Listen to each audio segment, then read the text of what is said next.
students. I'm Dr. Scout Bloom. I'm a professor of history at Troy University in Alabama. Like you, you may be a bit surprised to hear a historian. I'm also a little surprised to be presenting a paper at a conference for pediatric endocrinologists. My topic, though, which covers games and education, really has a lot of interdisciplinary applications. So I'm excited about this opportunity to be talking to you this afternoon. I'd very much like to thank as well Dr. John Oden, who's just an amazing pediatric endocrinologist and who asked me to come give this talk. We are working on a new project together, and he has just been fantastic in working together with me. I have to admit I'm a little biased. He's my brother, but I've had a lot of fun doing this. The project that Dr. Oden and I are working on is a hybrid board and online game, which we are designing to help make studying for the board exams for pediatric endocrinologists and other specialties more engaging. So that's what I'm going to be talking about today. But first, I want to give you a little bit of context and background. So I'm really here this afternoon because of some things I've been doing in the classroom for my undergraduates. I also teach graduate students, but mostly undergraduates. And Dr. Oden had this idea to try to bring what I've been doing into a new level. One thing I've noticed, and I've been teaching for about 20 years at this point, this is kind of anecdotal, but one thing I've noticed is that my students over time seem to be coming to college progressively with fewer and fewer academic skills that they need to be successful. And it's also getting a lot harder to get them involved and engaged with material. They have problems with even really basic skills like note-taking, critical reading, basic writing skills. This is reinforced by some of the statistics from my university. What's happening now is that about 75% of our students that we admit are actually starting college on some sort of probationary basis, meaning that they don't have the requisite scores to be able to get into college on a regular basis. And these students are having to take some kind of remedial courses, often both math and English, to be able to make up for that. And looking forward to the future, future that's coming up pretty soon, I really hate to think what 2 years of the pandemic is going to do for them, particularly here in Southern Alabama. I'd like to be able to say, hey, I teach history, hey, I teach game design, and just be able to think that, assume that all students coming in are supposed to have these skills, but I can't do that. I really feel that I need to meet my students where they are and try to do the best that I can to get them some sort of useful skills moving forward. One of those skills being, and certainly a really important one, that learning can be engaging, fun, and have some usefulness to their lives.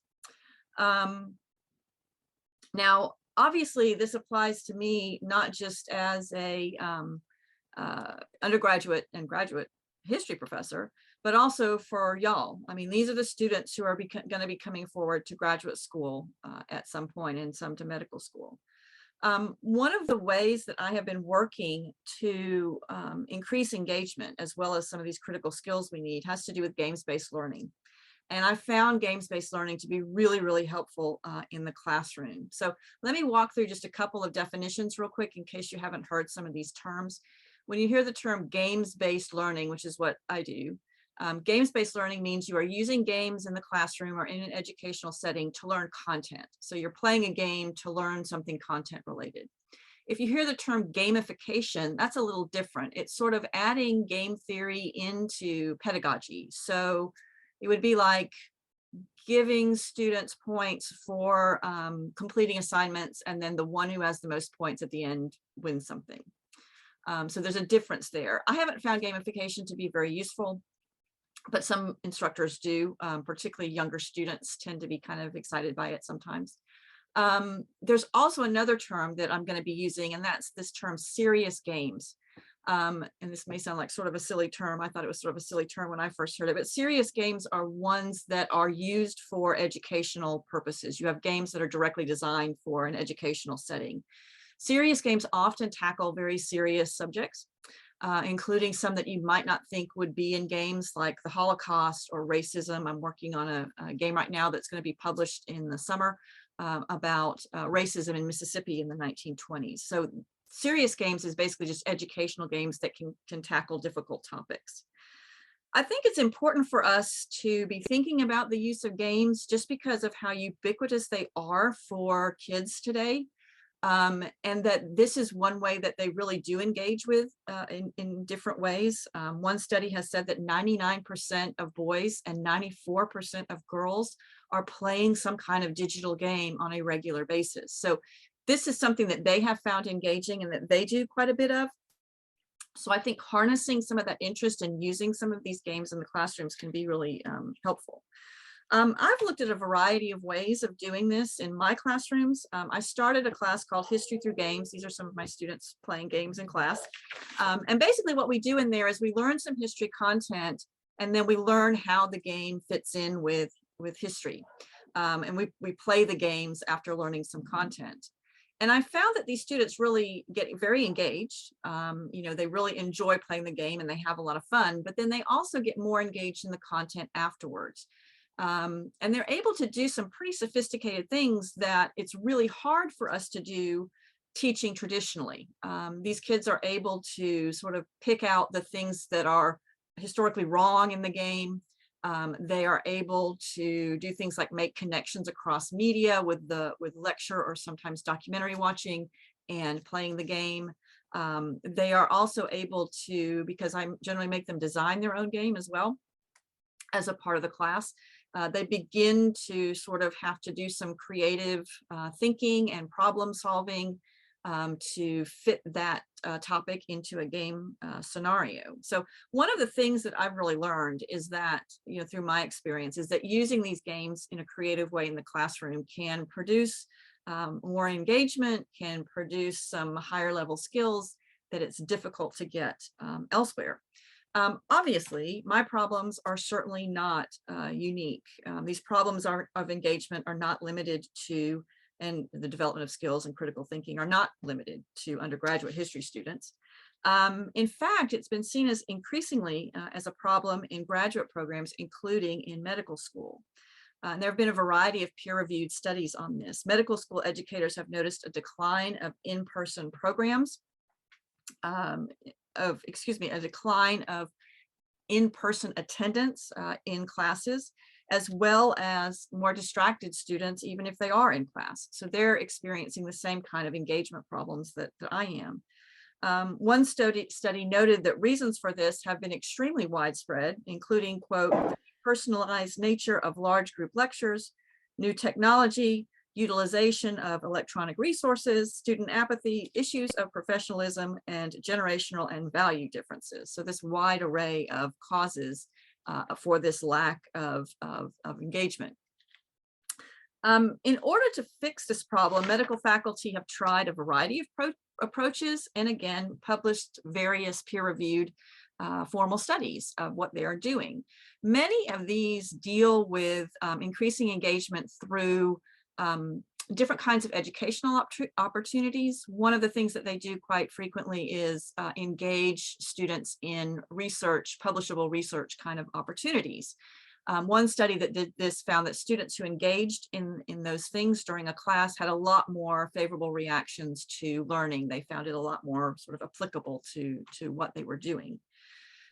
This issue with student engagement has been going on for a while, and these studies stretch back a couple of years. So they're already maybe producing some unfavorable results. Positions for pediatric endocrinologists have been left open. Fewer and fewer people are choosing the field, which is admittedly an often difficult and complicated one. In addition, according to the American Board of Pediatrics, the percent pass rate for pediatric endocrinology board exams fell from 90% in 2017 to 84% in 2019. Other subspecialties such as pulmonology and infectious disease are seeing a similar decline.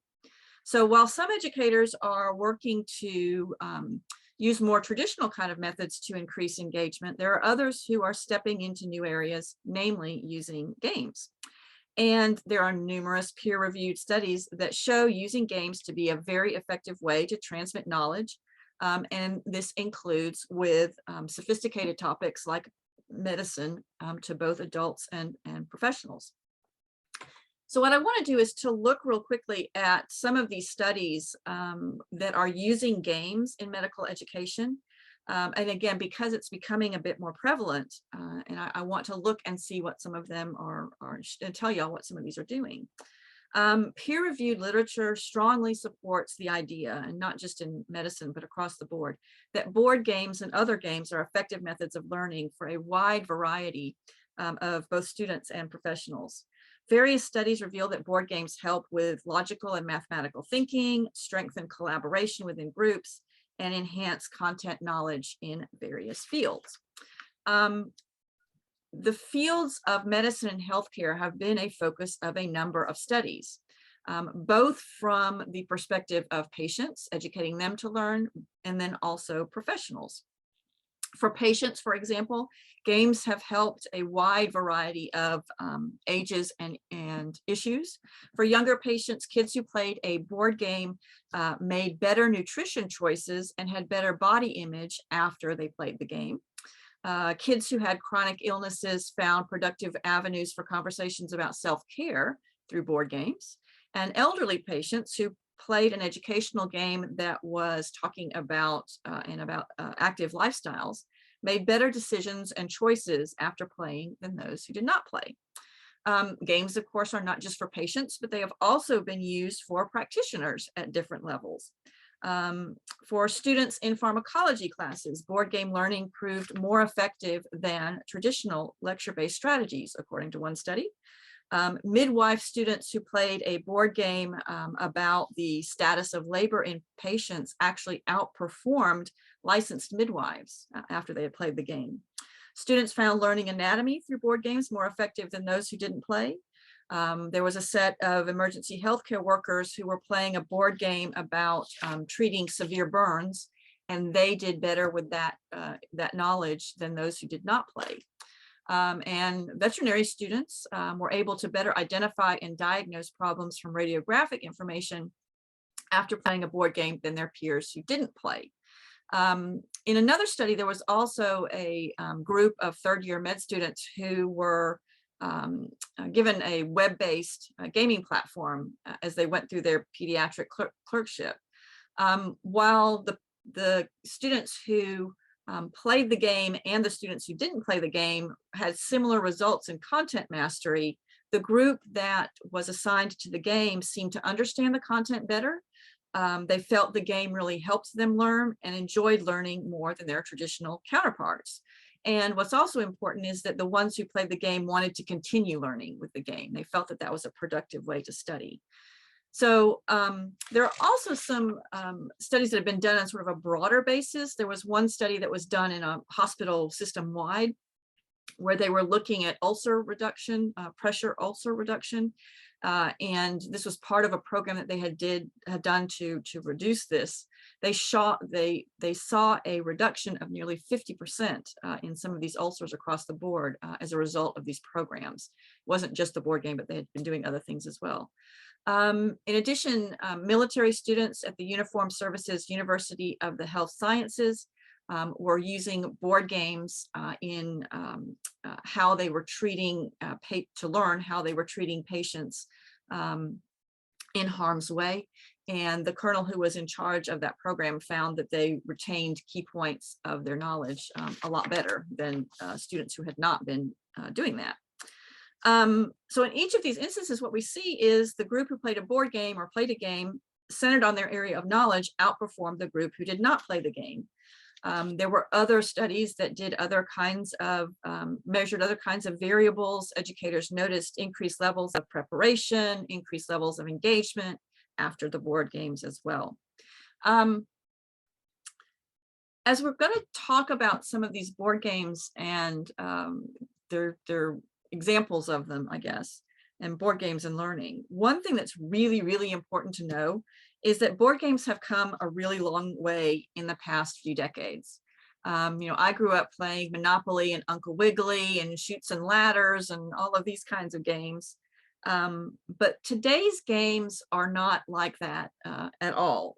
Today's games feature a lot more complexity. They feature higher levels of player choice, more complex decision making, as well as more diverse themes. And this is one of the things that we want to harness with the game that Dr. Oden and I are making. So I wanted to show you a couple of these. A couple of these are for the mass market, but they do have medical themes to them. So this is Pandemic. It's been around since 2008. It got really, really popular in 2020 and 21 because, of course, the pandemic. And players are working to try to stop the spread of 4 different diseases in the game. But as you can tell, it has a lot of different cards. It has a lot of things going on. It's a much more sophisticated kind of game. There's a more recent one that came out last year that's called Critical Care. It was actually designed by a doctor. And again, from the board, you can kind of tell there's quite a bit going on. This one he really wanted to design to help lay people understand what people in hospitals were going through, but also to think about and help fight COVID burnout. It's a really interesting game. The medical field has also been a pretty fertile field for different kinds of serious games.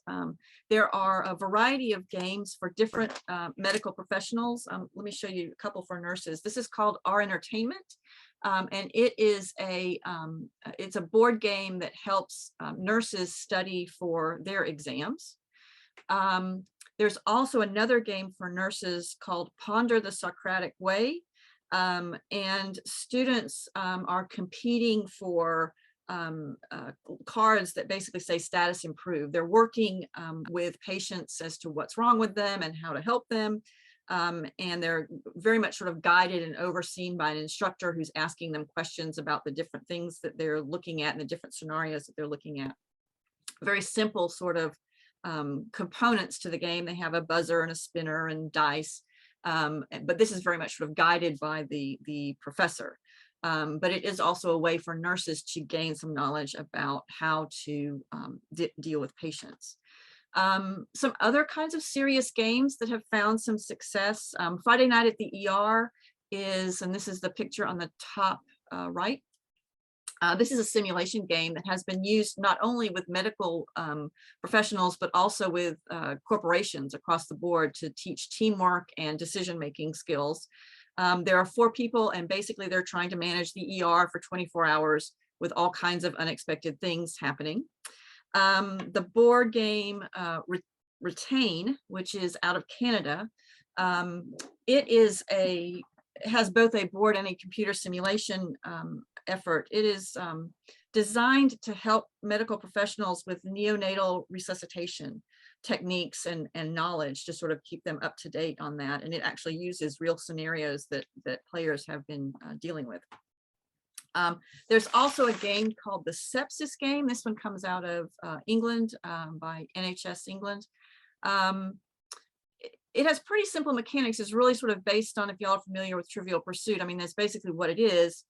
You answer questions and you roll dice and you roll around and you move around the board, but it's designed to improve knowledge and management of sepsis in different medical situations. So that gets me to our current project. And this is a board game called The Board.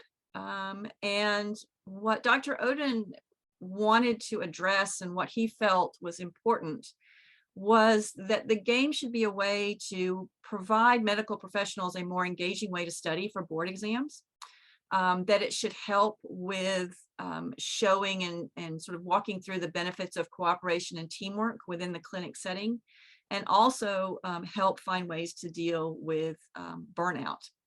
This, by the way, is Cisco the cat. He is very helpful with game design. There's actually an actual cat problem in game design where they get on boards and mess things up and are generally overly helpful, but this is Cisco.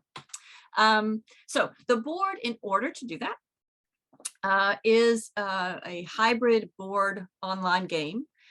It's a cooperative game where the players will work together. They are basically moving patients through a clinic setting. That's the physical board part. I'll show you that in just a second, but they're working cooperatively to get that done.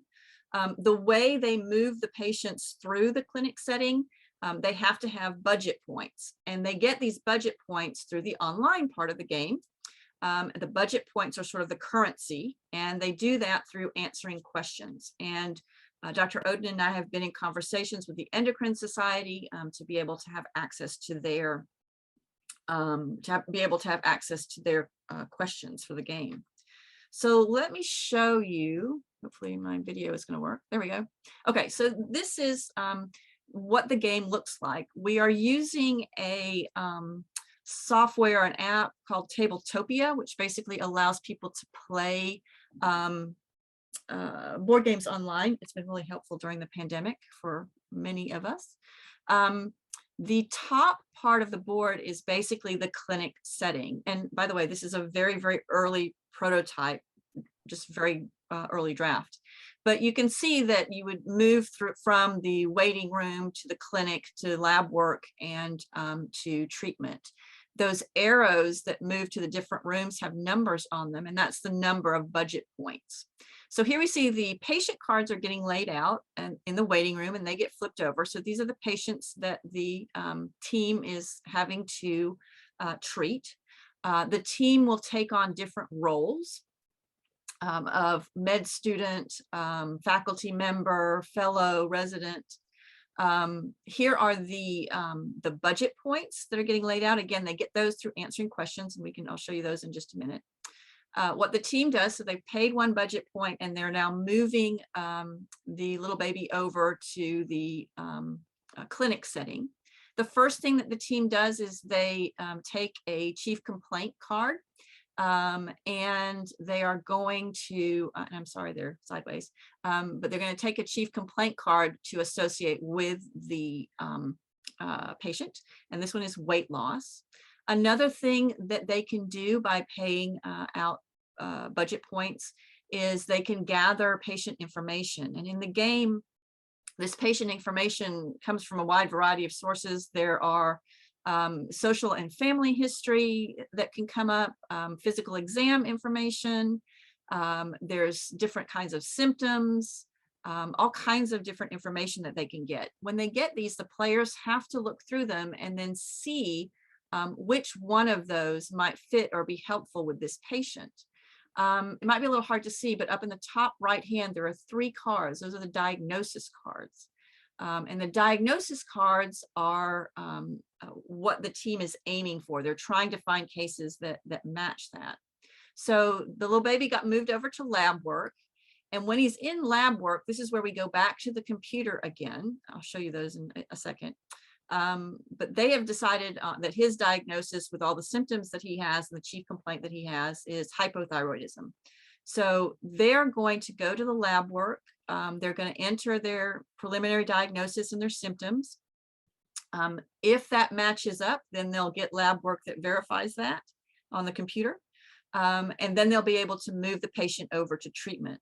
The players are going to win if they can if they can discharge a certain number of patients in a certain number of rounds. They have to be a little careful though, because what's going to happen is that burnout points are going to come into play. If the team of medical professionals leaves people in the waiting room, then they are going to accumulate burnout points, 1 burnout point for each person left in the waiting room.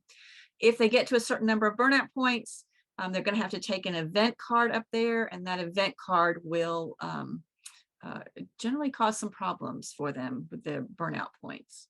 The lower part of the board has expansions for the players to use if they get the engine of the game going really fast and are getting some of these patients moving.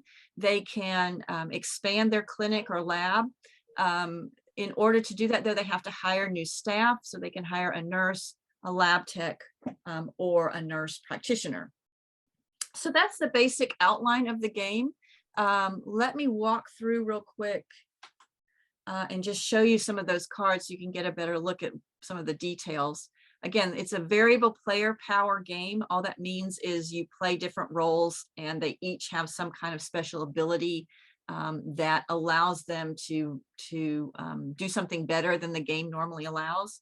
This really does allow for teamwork quite a bit, because what happens is you sort of have to see who has what powers and who can use them when, and you sort of have to strategize and think through that.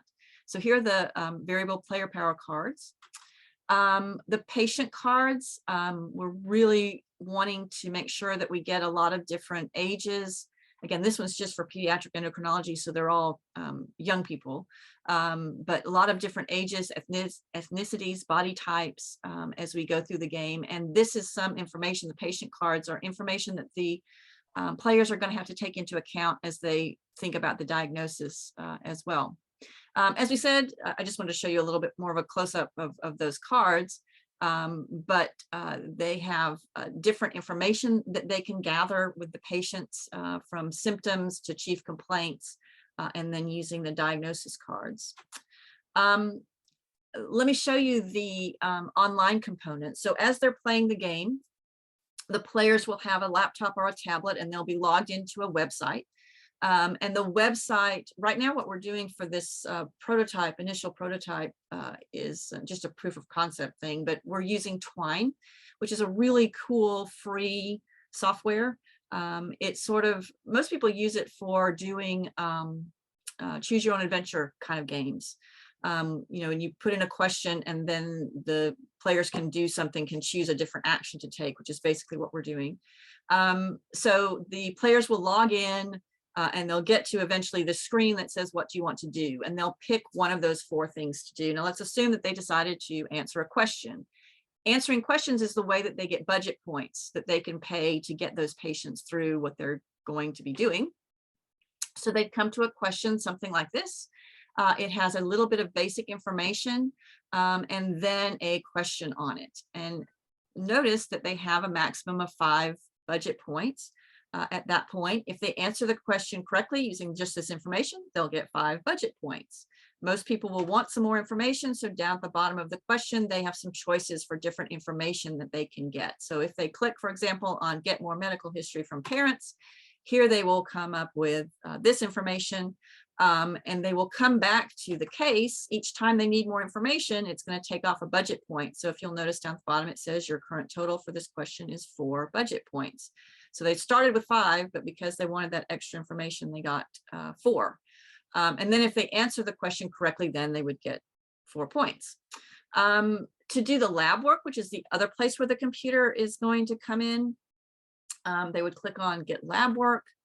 They would come to a screen where they're asked for some different information. Again, the lab work, what they're going to do is they're going to enter their preliminary diagnosis, and then they're going to enter their symptoms. So they'll enter a list of like 3 symptoms into the computer. If the symptoms and the diagnosis match up, then what's going to happen is they are going to get a lab result back that verifies their diagnosis. This is just a random one. If the symptoms and the diagnosis do not match up, then they'll get another lab result that doesn't match up.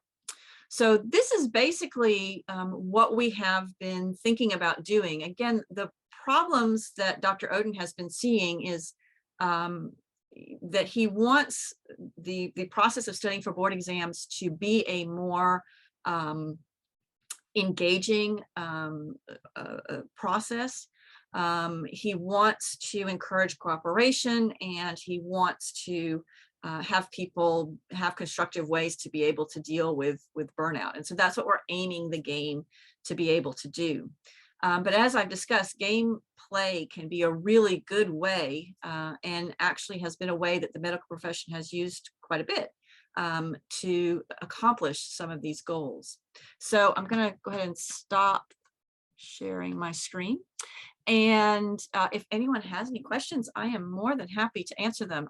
Again, I'm a history professor, not a doctor, so maybe Dr. Oden out there can help if there's some question. Let's see. Ankur Rugani says, impressive, the game needs patient experience points, deductions akin to press gainy. Gainy? Okay. Are there any questions that I can, hello? Yes, yeah, I think they were saying are we going to have some points taken off for reviews, Yelp reviews, Google reviews? Okay. Negative burnout from that. Yes, yes. The event cards have a lot of different things happening, like that can increase or decrease burnout, like a patient thanks you for something, or different kinds of things. So yes, definitely. How long does this take to come up with a game and to try to reorganize it and have those algorithms? It kind of varies. I've been working on the one game that's going to be published this summer. I've been working on that for about 2.5 years now. And we're fiddling with it, but it's got a lot to go. We started work on this one in the late summer. And it's come a long way pretty quickly because we've been working in a pretty dedicated way on it. We really, really need to do some more playtesting with it.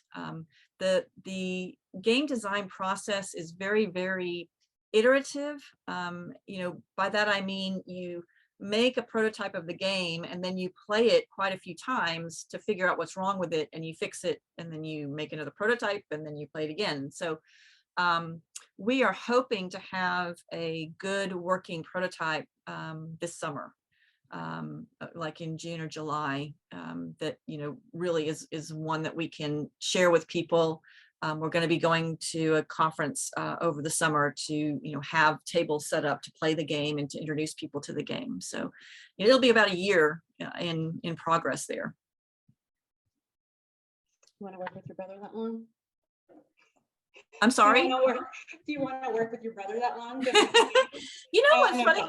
We have been having such a good time doing it. And, I always knew that he was a smart person, but he's just been a joy to work with. And it's just been neat to see my brother's expertise in work, at work, to be able to see how good a doctor and how much he cares about his patients and his students. And you're being very patient with me too, John. It's just been very impressive to see him work and to see his body of knowledge, as we go through the project. So no, I don't think we're gonna have problems with that. He's been very patient with me too.